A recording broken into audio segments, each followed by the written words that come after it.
Seleção para trainee específica para candidatos negros é racismo reverso? Esse é o tema da nossa roda de conversa virtual de hoje. E no bloco anterior, a gente estava falando da dificuldade da branquitude de entender que ela também é racializada, que ela não é universal e que ela precisa assimilar esse conceito. A gente ouviu o Rafael e agora eu quero ouvir a Paola sobre esse assunto. Vamos lá, Paola.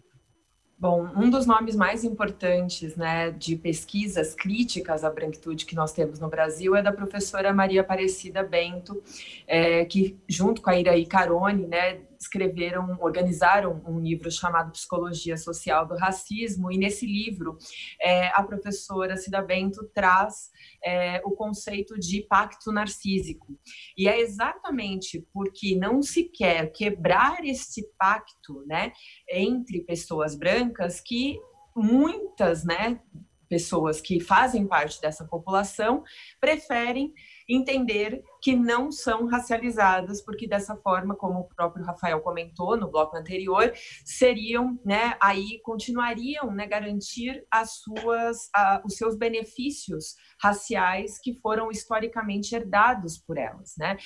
Eu costumo sempre dizer, né, dentro do meu trabalho, nas formações, por exemplo, que realizo junto, principalmente ao público de professores e professoras, né, da educação pública no Brasil, que a gente, enquanto pessoa branca, pode passar a vida toda sem sequer refletir sobre raça, né? E isso é um privilégio, que está marcado por esse componente racial e que está totalmente atrelado a essa ideologia que a gente chama aqui de branquitude, né? Então, não refletir sobre isso, né, ter o privilégio de não refletir sobre isso, já mostra o quanto que nós somos beneficiadas, né, enquanto pessoas que estão dentro desse grupo populacional, e o quanto que realmente, quando, né, questionamos e quando passamos a vestir uma lente que passa a enxergar a vida a partir de um prisma racial, vai ficando cada vez mais nítida as desigualdades e vai também ficando cada vez mais nítida a importância da valorização da diferença para chegarmos na equidade, né? Porque se a gente partir do princípio que nós somos todos iguais, porque somos todos pessoas humanas, isso não vai garantir uma política, por exemplo, de ação afirmativa como essa que foi organizada pelo Magazine Luiza. Essa política, ela só faz sentido de existir quando a gente compreende que fazemos parte, sim, de uma sociedade que tem diferenças, né, que apesar de sermos todas pessoas humanas, somos diferentes e que essas diferenças demarcam de que maneira que a gente vai acessar oportunidades e privilégios nessa sociedade. Então, exatamente por isso, uma atitude como essa, que foi não só, né, realizada pela Magazine Luiza, mas que também a gente já teve aí situações, né, parecidas ou até iguais em outras organizações, inclusive privadas, né, no país e fora do país, elas são consequência de uma luta que é histórica, que foi protagonizada pelos movimentos negros organizados, né, no Brasil e fora dele, e que, em uma certa medida, a população branca, quando começa a reconhecer, né, a si mesmo, as suas estruturas de privilégios sociais que estão demarcadas por essa branquitude, passam, então, a refletir sobre de que forma, né, poder agir para que um decreto como o que foi lido pelo Ricardo possa ser aplicado, né, no dia a dia da vida cotidiana das pessoas,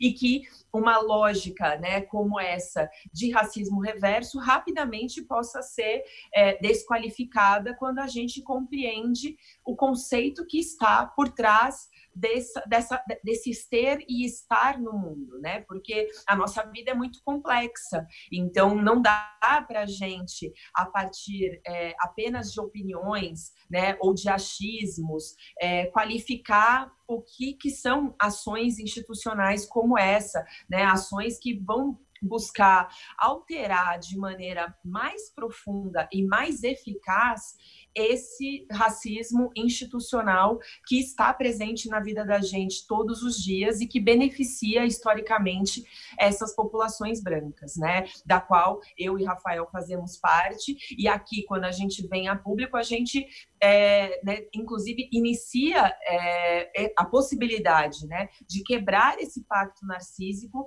com outros pares que fazem parte dessa mesma população do qual a gente representa. E isso é essencial, isso é urgente. Você falando em pares, chegou a Luana na nossa roda. Oi, Luana, tudo bem, Luana? Olá, Ricardo. Olá, Paola, Rafael e a todos aqui. Obrigada pelo convite. Tudo ótimo.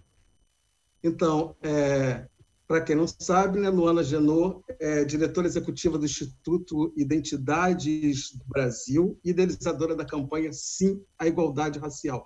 Luana, queria que você falasse para a gente, começasse aqui dando uma breve introdução do que é exatamente o seu trabalho, do que é exatamente essa campanha Sim à Igualdade Racial. Bom, Ricardo, eu sou diretora executiva aqui do IDBR, na Instituto Identidades do Brasil. A gente tem como missão a aceleração da promoção da igualdade racial no mundo corporativo, que a gente, enfim, endossa através do Sim à Igualdade Racial, como campanha e como missão, né? Basicamente, a gente tem essa missão estampada aqui no nosso símbolo, que é esse coração, que representa que a igualdade racial é uma causa de todas as pessoas, independente da cor da pele, né? Um pouco do que a Paola também estava trazendo.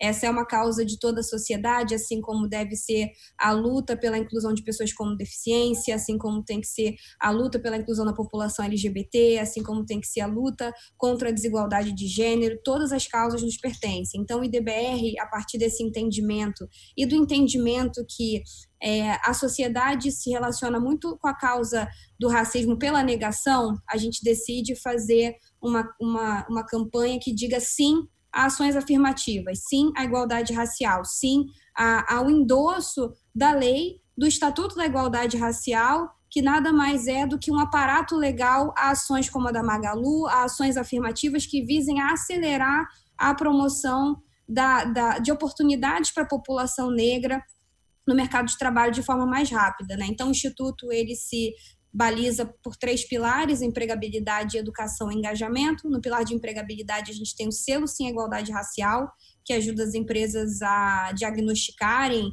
como estão em termos de práticas antirracistas, né, a nivelarem ali suas práticas e avançarem. É um mecanismo que as empresas podem fazer gratuitamente uma simulação. Se precisarem de ajuda, o Instituto está aqui para apoiá-las. No pilar de educação, a gente tem bolsas de estudos através do nosso programa de educação, hoje com 110 bolsistas ativos. E no pilar de engajamento, a gente faz eventos e campanhas para pulverizar essa mensagem, para alcançar novas bolhas e espalhar e disseminar essa mensagem de que a igualdade racial é uma causa de todos. No dia 10 de outubro, a gente vai fazer o nosso prêmio Sim à Igualdade Racial no Multishow, pela primeira vez na história do canal, e também o nosso fórum no Facebook e em outras redes, disseminando aí vagas de emprego, conteúdos em prol da igualdade racial, e o prêmio também uma via de entretenimento e de premiação e reconhecimento às entidades e pessoas que atuam em prol dessa causa. Maravilhoso. E é bom, você citou o Estatuto da Igualdade Racial, e é bom a gente lembrar, né, Luana, que tudo isso é feito com um aparato legal, né? Eu até quero ler um trecho aqui do Estatuto da Igualdade Racial, para quem está nos assistindo entender que a gente não está tirando essas coisas das nossas cabeças, né? Que o Estatuto diz o seguinte, né? Que é a Lei 1288. A participação da população negra em condição de igualdade, de oportunidade na vida econômica, social, política e cultural do país será promovida prioritariamente por meio de 1. Inclusão nas políticas públicas de desenvolvimento econômico e social. 2, a adoção de medidas, programas e políticas de ação afirmativa, dentre outras. Ou seja, é isso, exatamente isso que você está fazendo, que Magazine Luiza está fazendo e que muitas outras instituições. Eu vou ter que ir para mais um pequeno intervalo, mas é muito rápido e já a gente está de volta, porque o assunto está ficando cada vez melhor. No Brasil, a gente entende que a população branca tem o poder da caneta e a população negra, apesar de maioria, ainda não tem. Então, a gente está falando de uma estrutura, né? E falar de racismo reverso seria entender como se o branco tivesse sido escravizado. Não foi o caso.